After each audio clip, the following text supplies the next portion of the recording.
demasiada publicidad que no sabemos de dónde sale tanto dinero. De lucrar con el tema de la seguridad no es posible. Se mordió la lengua al decir que dijo ayer de Nuevo León. Alegoría política. Contrastando opiniones. Reinventando lo público. Contra la comunidad debe de pagar. Mi opinión es esta. Si en su casa no le enseñaron a respetar, que lo enseñen en la casa. Redacta respeto. Alegoría política. Con la justicia. Hola, muy buenas tardes, bienvenidos a su programa de radio Alegoría Política, espacio en frecuencia TEC 94.9, en donde cada martes en punto de las 2 de la tarde, por lo menos desde este semestre, en donde transmitimos ya una hora de transmisión en vivo, analizamos temas de política local y las acciones de la sociedad civil organizada en la zona metropolitana de Monterrey. Este espacio siempre está abierto a todas las diferentes opiniones y voces, y por eso también hacemos un esfuerzo muy grande para integrar a estudiantes universitarios de diferentes disciplinas a nuestro equipo de producción. Para el día de hoy le quiero dar la bienvenida a cabina en su primera entrada a Miroslava Pérez. ¿Cuál es tu apellido? ¿Es Pérez? Sí, soy Pérez González. Perfecto, Miroslava Pérez González, estudiante de la licenciatura en Relaciones Internacionales del TEC de Monterrey. Y bueno, Miroslava es parte ya del equipo de producción de Alegoría Política y el día de hoy es su primera entrada a cabina. Yay. Miroslava, qué bueno que estás con nosotros. Buenas tardes y gracias por acompañarnos. No, gracias a ustedes por invitarme a este gran proyecto. Miroslava, bueno, el día de hoy vamos a estar tratando un tema que no es ajeno a los micrófonos de Alegoría Política, porque ya lo tratamos en diciembre de 2013 y en abril de 2014. Entonces, ¿por qué volver a hablar de este tema? Sinceramente, el tema es de gran impacto para la zona metropolitana de Monterrey, para todo el estado, porque implica una inversión muy alta, una inversión que en un principio se calculaba en 13,000 millones de pesos, pero que ha ido escalando, y las últimas cifras, que bueno, lo vamos a intentar corroborar también con nuestro invitado, que más adelante nos va a acompañar aquí en cabina, ahora se proyecta de 47,000 millones de pesos. Esto es un aumento de más de 30,000 millones de pesos, y esto para nada es poco. El proyecto se llama Monterrey 6 y es un proyecto hidráulico que pretende trasvasar agua desde la cuenca del río Tampaón, que lo va, digamos, este acueducto subterráneo lo dejará en la presa de Cerro Prieto. Entonces, Miroslava, si nos puedes explicar un poco más de las cuestiones técnicas de este proyecto. Sí, mira, el acueducto empezará en la cuenca del río Pánuco, en el Tampaón. Continuaría como una especie de popote subterráneo por lo que serían 3 estados, que sería San Luis, cruzando por casi todo Tamaulipas, y terminaría aquí en Nuevo León. Son exactamente 372 kilómetros de acueducto. El tubo tendría un diámetro de 2 metros, 2.13 metros, y constaría de 6 plantas de bombeo para poder seguir empujando el agua. Estos son algunas especificaciones técnicas del proyecto que nos ayudan también a ver como la dimensión, ¿no? de esta obra de infraestructura, la cual se presenta como la gran obra de infraestructura de la administración actual, y también la más costosa, inclusive más costosa que los proyectos de movilidad que ya también hemos tocado y analizado en estos micrófonos, que la administración actual ha realizado, y que pues son la Ecovía y la que ya está en funcionamiento, y la actualmente en construcción, línea 3 del metro. Entonces, bueno, específicamente surge la pregunta, y es algo que no está claramente identificado, por lo menos en la opinión pública, si hay problemas de abasto de agua en Monterrey, porque la idea con la que se sostiene este proyecto, un proyecto que tiene el aval de la Comisión Nacional del Agua, tiene la autorización también de la Semarnat, y promovido, o más bien su operacionalización se va a dar a través de Servicios de Agua y Drenaje de Monterrey, y la cuestión es que pretenden asegurar abasto para la zona metropolitana de Monterrey por 50 años. Ese es como el gran objetivo, y la carta de presentación del proyecto, que se presenta como quizá todavía no hay un desabastecimiento, pero nosotros nos vamos a adelantar. Vamos a proponer la construcción de este proyecto y listo, no nos vamos a tener que preocupar del agua. Pero también surge la pregunta de, ¿y por qué Monterrey 6? ¿Por qué no otras alternativas, no? Según lo que he investigado, ya hubo proyectos antes de Monterrey 6, que sería Monterrey 1 y 2, que básicamente fue la presa de la Boquilla, Cerro Prieto, y Cuchillo. Presa de la Boca, sí, exacto. Ujú, Presa de la Boca. Monterrey 3 y 4 fue un anillo de distribución del abastecimiento hidráulico. Y Monterrey 5 fue construir el segundo anillo para poder alcanzar un poco más de las nuevas poblaciones que se van integrando a la zona metropolitana de Monterrey. Este proyecto arrancó en el septiembre del 2010 y realmente nadie sabe en qué etapa del proyecto está, en qué etapa van. Sabemos que se terminó, pero aún tienen detalles y cositas ahí que tienen que refinar. Específicamente hablando de Monterrey 5, ¿verdad? Sí, Monterrey 5, sí. Monterrey 6 es un proyecto que se empezó a presentar como posibilidad desde el 2010. Y entonces pues ha habido esta historia y este avance, ¿no? Sí. Hasta la fecha ya es un proyecto, como he confirmado, está avalado por la Comisión Nacional del Agua. Y esta autorización, que al final de cuentas pues la persona o la institución que tiene la competencia para administrar los recursos hídricos del país es esta, y se le da esta autorización a Nuevo León para que cierto porcentaje de agua que trae el caudal del río Pánuco se pueda trasladar al estado y poderse utilizar en la zona. Pero volvemos a la misma pregunta, ¿no? ¿Cuáles son las alternativas que existieron en referencia a esta cuestión de, bueno, ¿cómo vamos a asegurar el abasto de agua en Monterrey? Había diferentes y Reporte Índigo lo menciona en una de sus notas. Al final de cuentas se elige la más cara, que es Monterrey 6, que como hemos dicho ha aumentado el presupuesto proyectado para esta obra de infraestructura. Entonces esto nos hace preguntarnos también sobre la viabilidad del proyecto, porque si tenemos como estas cuestiones de dudas sobre el abastecimiento y si se sabe que hay otras alternativas y no es necesario quizá traer agua desde tan lejos, que implica costos mucho más altos, entonces ¿por qué Monterrey 6? Esa es como la gran pregunta. Y esa también es una pregunta que se hace la sociedad civil organizada en la zona metropolitana de Monterrey, que hace alrededor de 5 días presenta una denuncia ante la Procuraduría General de la República para llamar la atención sobre los posibles impactos negativos económicos, sociales y medioambientales de este proyecto, llamando a detenerlo, o bueno, por lo menos que se explique, digamos, por qué sí se debe de hacer y si no tiene los suficientes argumentos, poderlo detener. Sí, bueno, también siento que estamos viendo mucho también por el estado de Nuevo León, pero también este proyecto es de dos partes, porque también tenemos la parte de Veracruz, que se perderían aproximadamente 7,000 trabajos del agua que no les va a llegar del río Tampaón.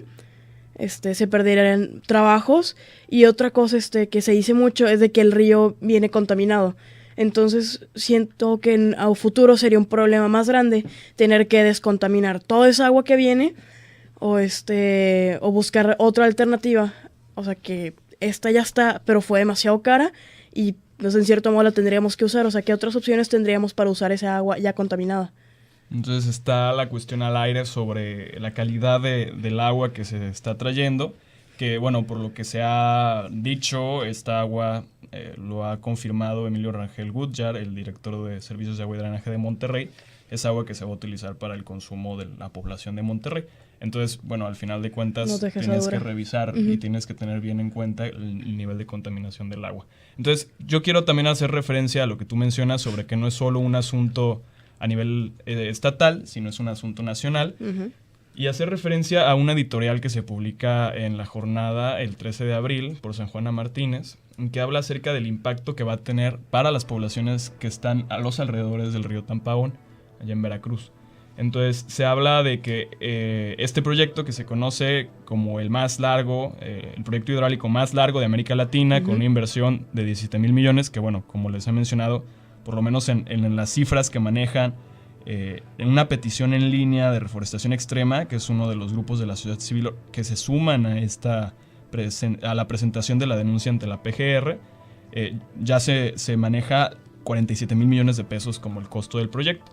Entonces menciona San Juana Martínez: este proyecto esconde un desastre ecológico, la afectación a miles de habitantes y particularmente daño directo a más de 7,000 trabajadores de caña de azúcar del ingenio de Pánuco, con sus 17,000 hectáreas en ambas márgenes. se habla que, y esto es algo que también tratamos en un programa anterior, en abril de este mismo año, con nuestra invitada Claudia Reséndez. Le mandamos un caluroso saludo a Claudia Reséndez por estar con nosotros esa vez. Lamentablemente no pudo acompañarnos el día de hoy, pero siempre es bienvenida en este programa. Entonces se manejaba que el PAN, como pues, partido político, fuerza política, se oponía bastante a este proyecto y levantaba varias preguntas.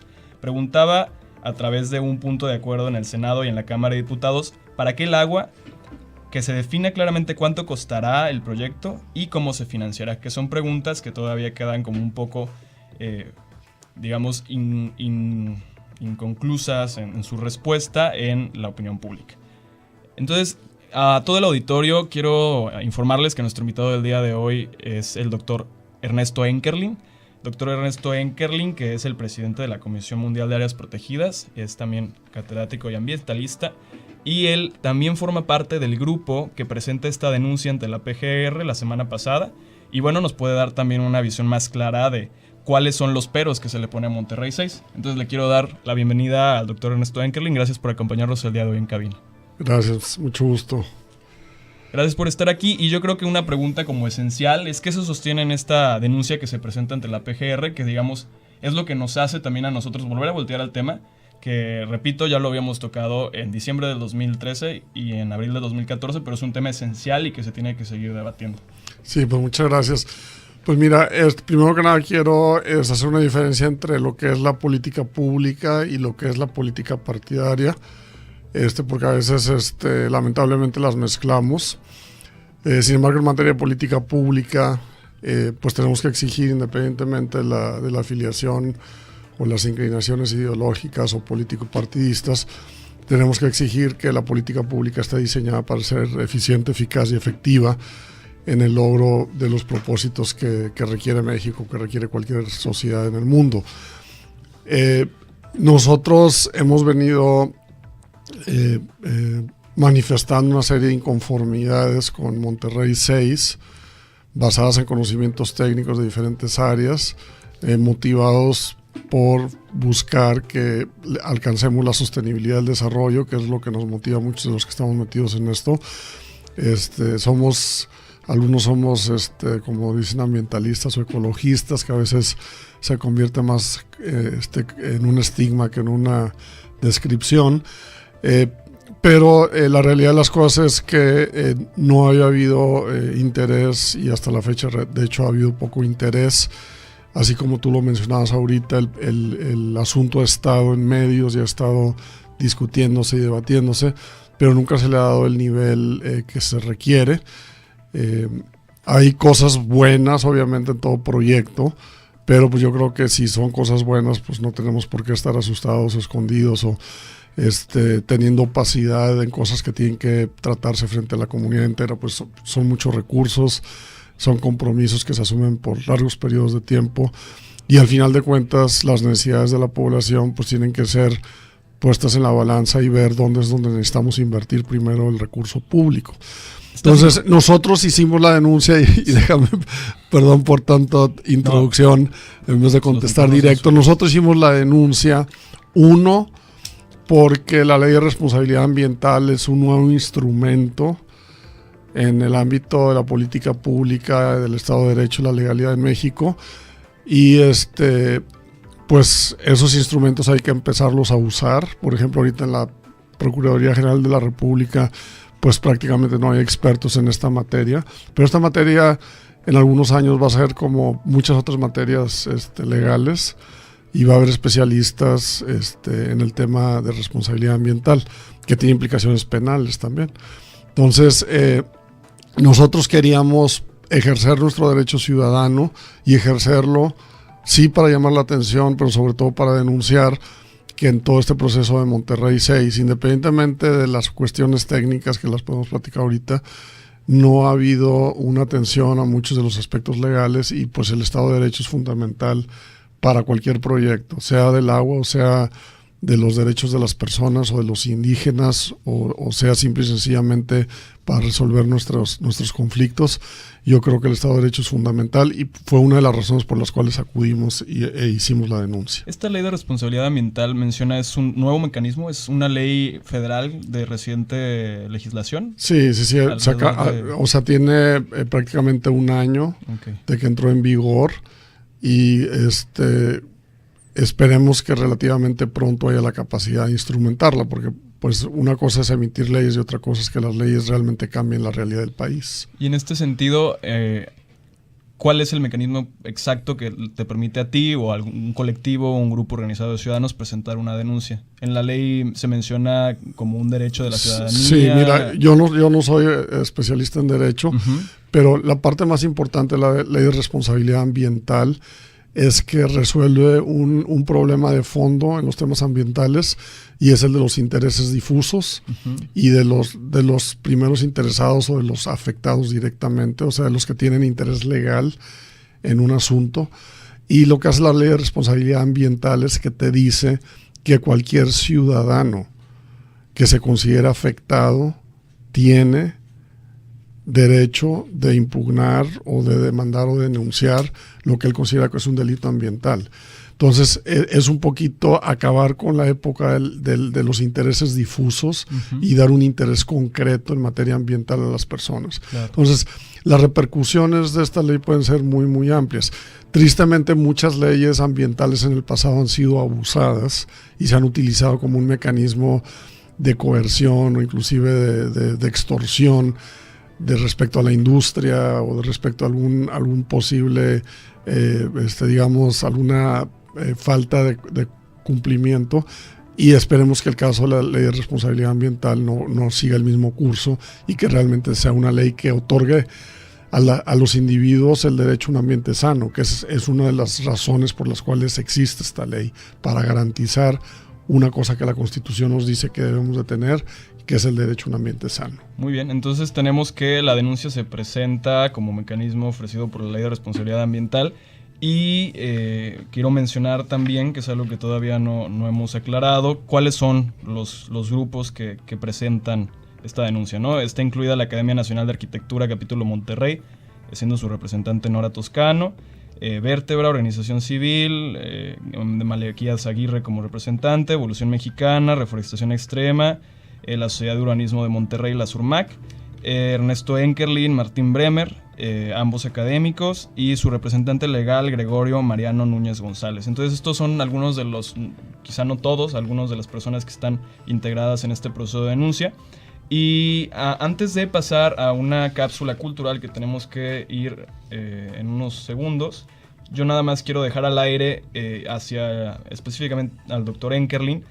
Mencionaba unas inconformidades. Nosotros también hemos estado analizando el tema y creemos que algunas de las inconformidades a las que la ciudadanía debería de apuntar su atención es la cuestión del endeudamiento por el alto costo que significa el proyecto, el impacto ambiental, y quizá esto pues vaya más allá de un interés a nivel Nuevo León, sino a nivel nacional, porque también implica cuestiones en todos los estados y las obras que se tienen que hacer tanto en San Luis como en Tamaulipas, como en el estado de Nuevo León y en Veracruz, y específicamente qué uso se le va a dar al agua y si no hay una alternativa mejor para el manejo de los recursos hídricos estatales que implique no tener que hacer esta inversión tan grande y como quiera asegurar el abastecimiento de agua en la zona metropolitana de Monterrey y en todo el estado. Entonces vamos a nuestra cápsula de cultural y regresamos en unos minutos aquí a Alegoría Política. Exposición de graffiti, arte urbano, talleres, conferencias, mesas de discusión, proyecciones, competencias de breakdance y skateboarding, conciertos de diversos géneros musicales, entre otras actividades. Todo esto y más ofrece Calle Genera, Festival de Expresiones Urbanas a partir del 6 al 28 de septiembre. El Museo Estatal de Culturas Populares, la explanada del Museo de Historia y la Macroplaza, junto con diversas estaciones del sistema Metro Rey, darán cabida a 32 actividades en las que participarán 70 artistas urbanos y 31 agrupaciones musicales.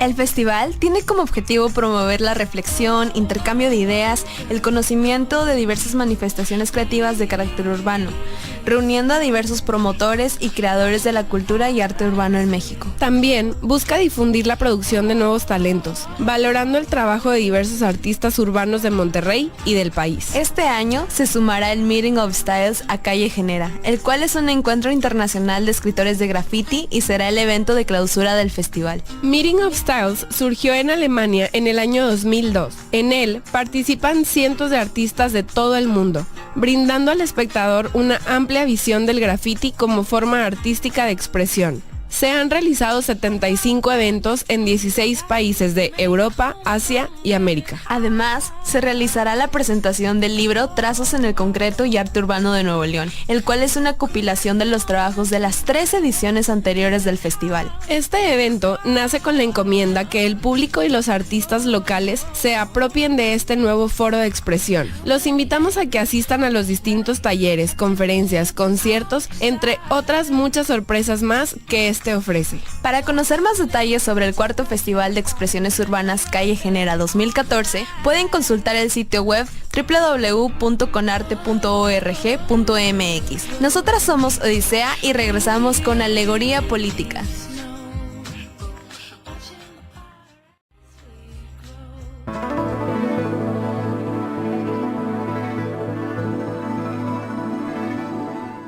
Hola, bienvenidos de regreso a su programa de radio Alegoría Política. Soy Roberto Alviso, les doy la bienvenida a quienes nos acaban de sintonizar y estamos analizando, para también aquellos que apenas nos empiezan a escuchar, el tema de Monterrey 6, este proyecto para trasvasar agua desde Río Pánuco y asegurar el abastecimiento de agua de la zona metropolitana de Monterrey por los próximos 50 años, o por lo menos esta es la tarjeta de presentación que el gobierno estatal le da al proyecto.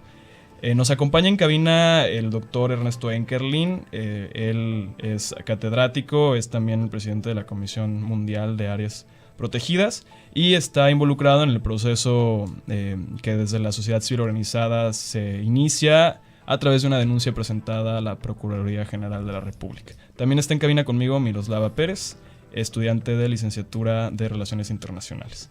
Miroslava, al salir para el corte y la pausa con la cápsula cultural, la cual le agradecemos a Bárbara y a Paulina, las chicas de Odisea, por prepararla, estábamos hablando acerca de inconformidades específicas que se pueden como atender. Y una de esas es la cuestión del endeudamiento, que implica también el costo que se plantea para el proyecto de Monterrey 6 y de dónde se va a sacar el dinero para cubrirlo.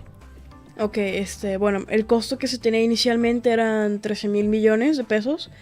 Sin embargo, conforme fue pasando el tiempo, en la página oficial del gobierno de Nuevo León nos dijo que el nuevo costo sería de 15 millones. 15,000 millones. 15,000 millones, perdón.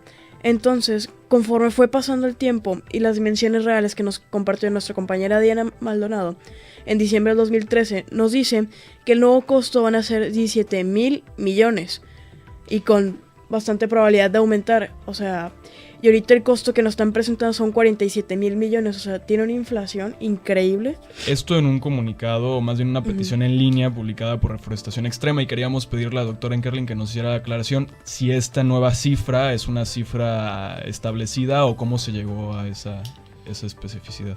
Sí, pues mira, es una de las otras cuestiones que hemos venido pues pidiendo que haya claridad, porque no puede ser que un proyecto repentinamente crezca en esa proporción sin que se tomen medidas para evaluar o para inclusive volver a sujetar autorización ese tipo de montos. La justificación del primer aumento que hubo es que les había faltado agregar el IVA. Entonces, luego la siguiente justificación de otro aumento es que faltaron considerar ciertos costos. Y la última, que fue el salto gigantesco, es que era el costo del proyecto, incluyendo todo el financiamiento, de los intereses que hay que pagar por el capital que van a poner por delante los de la asociación público-privada, cuando originalmente se hablaba de que iba a ser un proyecto costeado con fondos federales, etcétera. Que las asociaciones público-privadas son un mecanismo perfectamente legítimo y legal y correcto y que ha permitido hacer muchos proyectos de beneficio para el país, pero todas esas cuestiones no se transparentan y entonces pues naturalmente que hay una desconfianza, porque cada vez que se hace una pregunta hay una respuesta distinta. Entonces cuando tú empiezas a hacer preguntas y cada vez te responden con una respuesta distinta, bueno, tú dices, o sea, ¿qué es lo que está pasando? O hay muchas respuestas, o no me están dando la respuesta, o la respuesta depende de quién la pregunta y cómo la pregunta. Entonces, ese es el tipo de cosas. Ahora, nosotros, al final de cuentas, si todo se ha hecho correctamente, ¿por qué no se transparenta de una manera como lo exige la ley? Y nuevamente regresando, por ejemplo, a lo de la demanda. Nosotros no tenemos ninguna cuestión personal contra las personas que están señaladas en esta demanda ante la Procuraduría, pero pues ellos están cubriendo ciertas responsabilidades y nosotros como ciudadanos tenemos que exigirles, y parte de esa exigencia, al no darse de la manera que normalmente se tendría que dar, pues tiene que caer en ese otro tipo de procesos. O sea, no se trata de una cuestión, como te digo, de agresividad, ni tampoco se trata de no reconocer todas las cosas excelentes que hace Agua y Drenaje Monterrey. O sea, Servicios de Agua y Drenaje Monterrey es una empresa que yo calificaría como de buena, muy buena.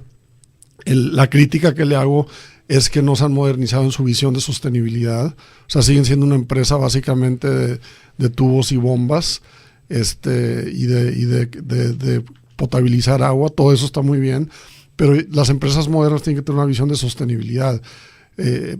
Muchos de los consejeros del TEC yo los pongo de ejemplo porque sus empresas son empresas que quieren ir a la vanguardia. Entonces nosotros no podemos pedirle que el gobierno sea menos y que los organismos públicos descentralizados no tengan una filosofía de sostenibilidad, de lo que se llama el triple bottom line, que evalúen la cuestión social, ambiental y económica. Entonces, esta parte económica ha faltado transparencia y eso es lo que se está pidiendo y exigiendo que haya transparencia. Muy bien, tenemos en la línea, doctora Enkerlin Miroslava, les comento ya, a un enlace que se haya platicado antes de entrar al aire y por fin ya tenemos la conexión con el diputado Francisco Treviño Cabello. Él es el presidente de la Comisión de Medio Ambiente en el Congreso local. Diputado Treviño, ¿me escucha? Sí, a las órdenes, te escucho fuerte y claro. Hola, diputado, gracias por tomar la llamada. Bueno, como ya sabe, estamos hablando acerca del proyecto de Monterrey 6 y específicamente me gustaría preguntarle, diputado, desde el Congreso local, ¿cómo asegurar que, por ejemplo, en esta situación, cuestiones como la capacidad o la disponibilidad, voluntad quizá, de Servicios de Agua y Drenaje de Monterrey, para transparentar esta información que parece que aunque se pregunta, siempre se dan respuestas diferentes y como ya decía nuestro invitado, el doctor Enkerlin, pues o hay muchas respuestas o parece que no quieren decir en realidad la realidad, ¿no? La verdad de la situación. Entonces, ¿cómo poder asegurarnos que sí se haga esa cuestión de responsabilidad de los servidores públicos para dar a conocer la información? Claro, mira, es un tema muy importante y como lo comenta el doctor Enkerlin, sí, el proyecto de Monterrey 6 lo están forzando con calzador aquí en el gobierno del estado. Parece que el gobernador está empecinado en hacer el proyecto y todo por parece que un capricho. A final de cuentas va a estar beneficiada dentro de las empresas que van a construir el proyecto Monterrey 6. Pues hay empresas que se van a beneficiar y unas son las favoritas, por ejemplo, del Estado de México, cuando el Peña Nieto fue gobernador de ese estado. Pareciera luego un pago de favores. Pero fuera de ese tema económico, que luego va a salir carísimo traer agua al estado de Nuevo León, porque inicialmente el proyecto estaba contemplado en 17,600 millones de pesos, pero ahora resulta que ya con la operación del proyecto, la operación para poder bombear el agua hasta acá, a más de 500 kilómetros, va a costar 47,000 millones de pesos, o sea, se fue casi 2.5 veces más el costo inicial. Entonces no puede ser posible que esto esté pasando. Lo van a pagar las siguientes generaciones el costo del proyecto. Entonces hay una frase muy sabia que dice: la deuda de hoy es impuesto de mañana. Lo que hoy el gobierno pida de deuda, mañana el ciudadano lo va a terminar pagando con un impuesto. ¿Y cuál va a ser ese impuesto? Que se va a aumentar el costo de las tarifas de agua a todos los ciudadanos de Nuevo León para realizar este proyecto. Yo creo que no se vale y no se consideraron otras opciones ambientales como no desperdiciar agua. De hecho, el TEC de Monterrey había ya propuesto hacer proyectos de por ejemplo, cambiar los sanitarios por sanitarios ahorradores aquí en el área metropolitana, y eso iba a generar un ahorro importantísimo en el consumo de agua. No se consideraron estos proyectos. Diputado, y específicamente en el tema de transparencia, ¿cómo podemos impulsar o asegurar, ¿no?, que se respondan las preguntas directamente y con información veraz? Pues siempre se tiene que recurrir a la autoridad. En este caso habrá que recurrir a la Comisión de Transparencia y Acceso a la Información para poder hacer que la autoridad conteste esas preguntas. Y bueno, pues hay que correr el proceso. Y si no las contesta, habrá sanciones, pero luego las sanciones pues no les hacen caso, son sanciones menores que las autoridades terminan evadiendo la responsabilidad de informar al ciudadano. Pero aquí es un proyecto carísimo y yo creo que sí vale la pena, y los ciudadanos se tienen que informar y tienen que exigirle al gobierno estatal que aclare cómo está el proyecto y por qué no se consideraron otras cosas y por qué el elevado del costo y por qué no se consideraron otras opciones para otro tipo de proyecto. Diputado, y como presidente de la Comisión del Medio Ambiente en el Congreso local, ¿ustedes han hecho algún análisis, algún foro o mesa de discusión sobre este tema en específico para poder, digamos, como considerar estas alternativas y poner sobre la mesa las opciones más adecuadas? Sí, claro, por supuesto. Hicimos un foro de la Comisión de Medio Ambiente. Vino el Emilio Rangel de Agua y Drenaje de Monterrey y no supo explicar el costo. Porque a la hora que le decíamos, a ver, explícanos, desglósanos los 17,600 millones de pesos que te va a costar la elaboración del proyecto, y él nomás dijo que iba a sacar recursos de la federación por 3,000 millones de pesos, pero el restante no nos dijo cómo lo iba a sacar. Y ahora imagínate, va a costar mucho más, pues tampoco. Entonces sí hemos tenido foros en el Congreso del Estado donde se ha citado a la autoridad, e incluso intentamos citar a Emilio Rangel para que viniera y compareciera en el Congreso, pero lamentablemente los diputados del PRI votaron en contra, no alcanzamos los votos para que la mayoría del Congreso lo citara. Y mañana nosotros como Comisión de Medio Ambiente estamos convocando a un foro a las 9 de la mañana con expertos del tema para que nos hablen sobre el proyecto de Monterrey 6, aquí en el Congreso del Estado. Muy bien, gracias por esa información, diputado Francisco Treviño Cabello, y por tomar el enlace telefónico. Seguimos en contacto para otros temas en donde pueda aportar su opinión. Gracias, a las órdenes. Hasta luego. Entonces menciona el diputado que mañana a las 9 de la mañana habrá este foro, esta mesa en el Congreso local con especialistas para el análisis de la propuesta.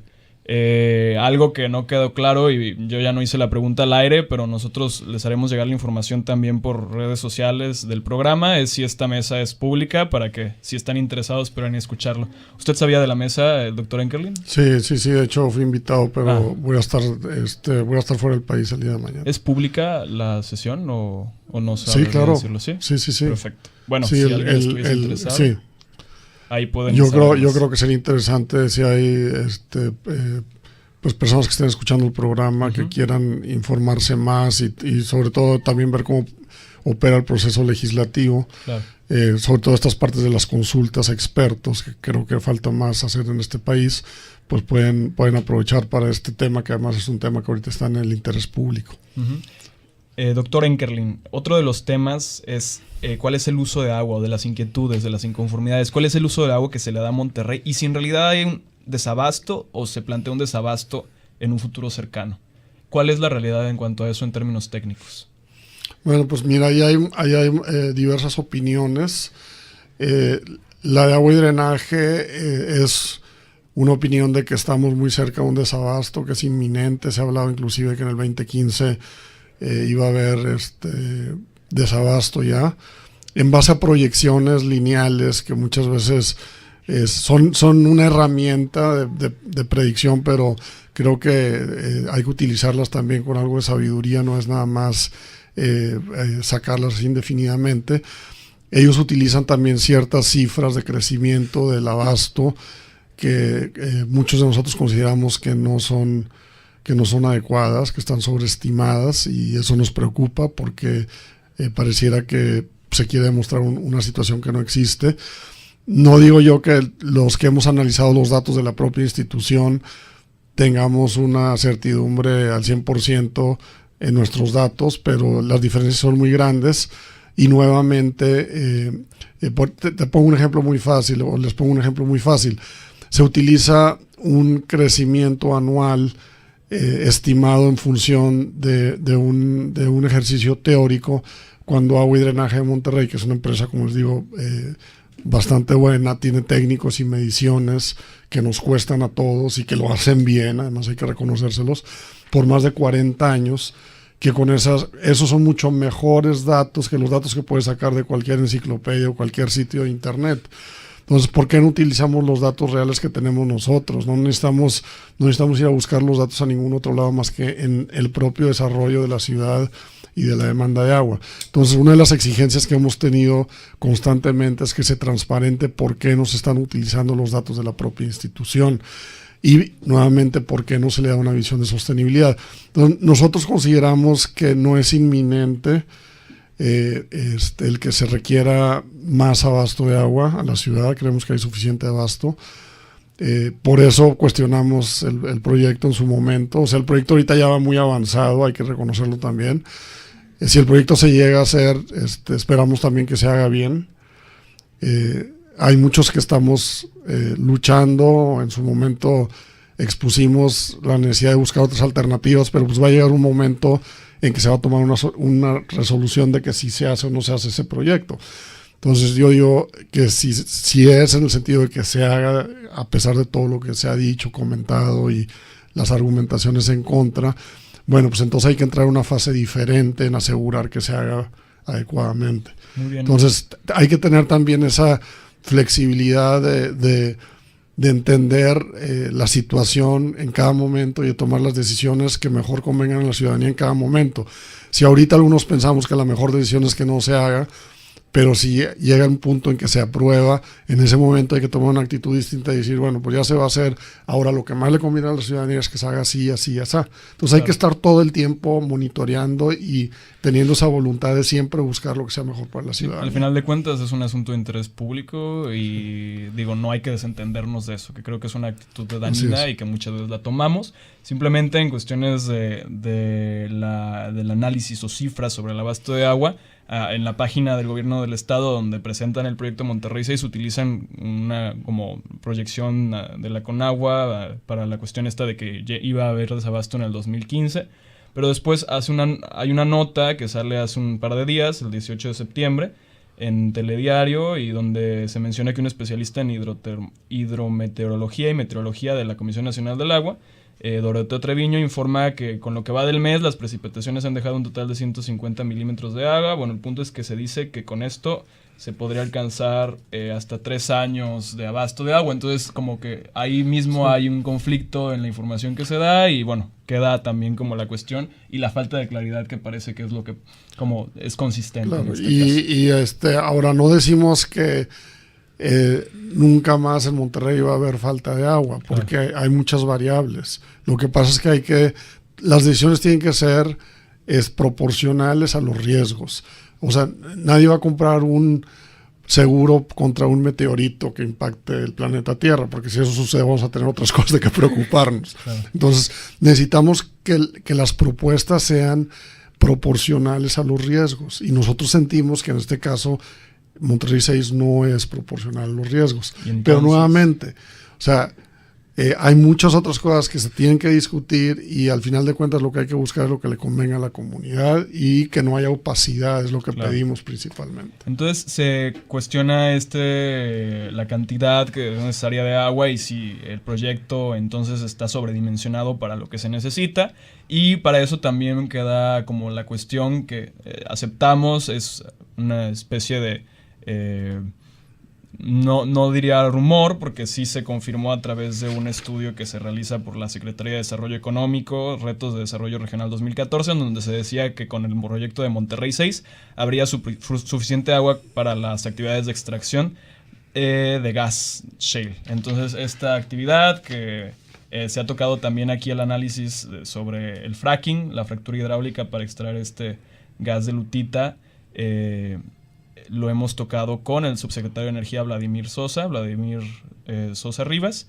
Y bueno, pues Miroslava, sobre específicamente el uso de esta agua para actividades de fracking, ¿qué nos puedes compartir? Bueno, más que nada, en Chihuahua se empezó la iniciativa para la poca agua que tenemos allá, usarla en fracking.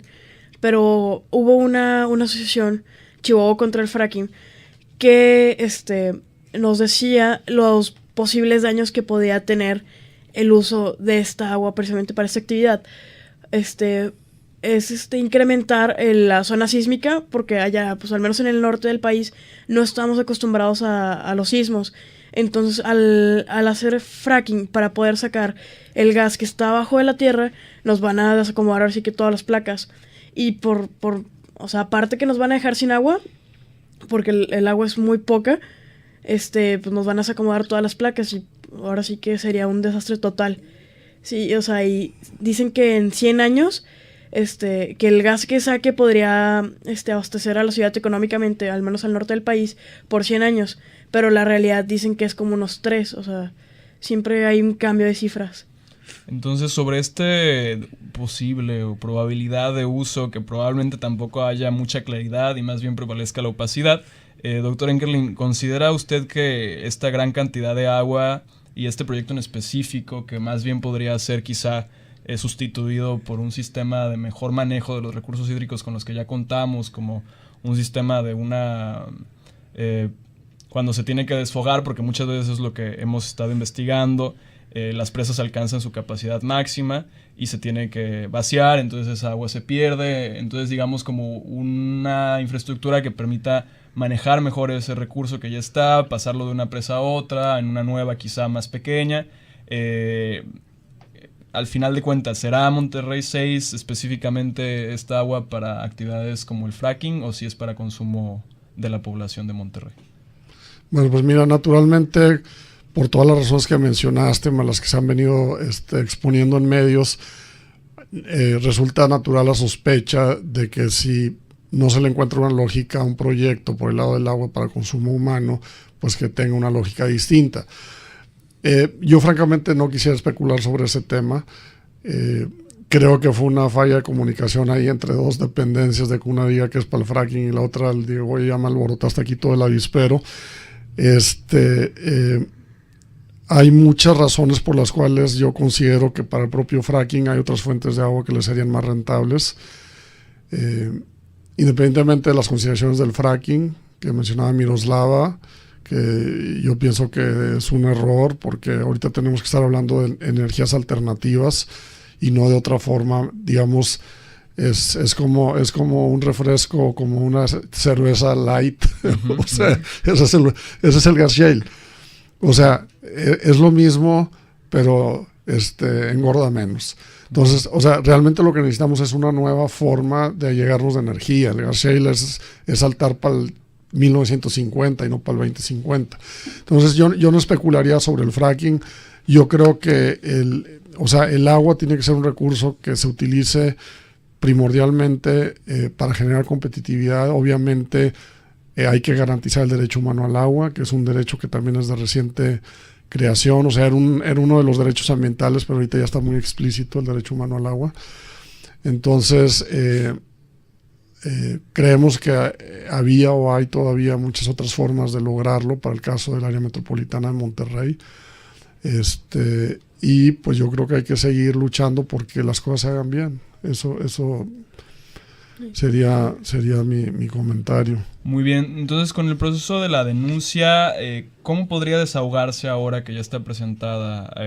Al final de cuentas, lo que se intenta es más llamar la atención y hacer que la ciudadanía esté consciente de este proyecto y se exija la información, ¿o se pretende en algún momento detenerlo de golpe, el avance?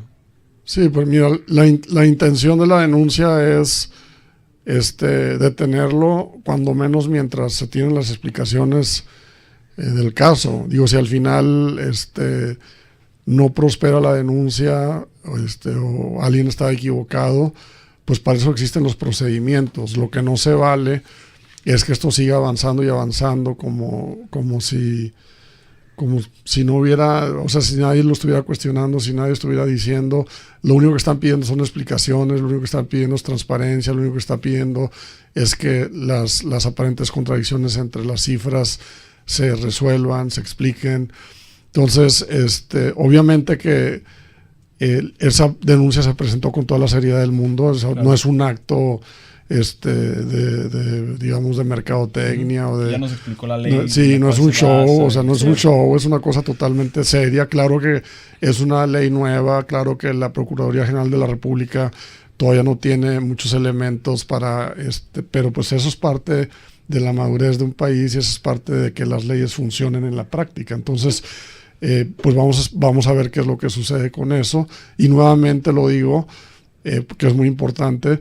Estas denuncias se tienen que señalar personas, pero no es porque haya una cuestión de querer señalar a esas personas en lo particular, sino se le está señalando porque son las personas responsables de un procedimiento que a juicio de los que estamos denunciando está violentando la materia en responsabilidad ambiental, o sea, la ley en responsabilidad ambiental. Por eso se presenta y yo creo que tiene que dirimirse profesionalmente, imparcialmente, objetivamente, porque los señalados tienen también los derechos y están a salvo como los tenemos nosotros los que presentamos la denuncia. Muy bien. Y por último, nada más quería mencionar que se invitó a un representante de Servicios de Agua y Drenaje de Monterrey, pero por la cuestión de la denuncia ante la PGR hablaban de que se tiene que dirimir por los canales jurídicos y que en realidad un foro mediático donde se estuviera discutiendo esto no era como la mejor opción. Y bueno, entendemos también la postura. Muchas gracias, doctor Enkerlin, invitado el día de hoy para analizar este tema de Monterrey 6, por acompañarnos. Miroslava Pérez, gracias por también acompañarnos en cabina, miembro del equipo de producción de Alegoría Política también. Les recuerdo por último las redes de contacto en Facebook, estamos como Alegoría Política, en Twitter como Alegoría_Pol. Yo soy Roberto Alviso, recuerden escucharnos el próximo martes en punto de las 2 de la tarde.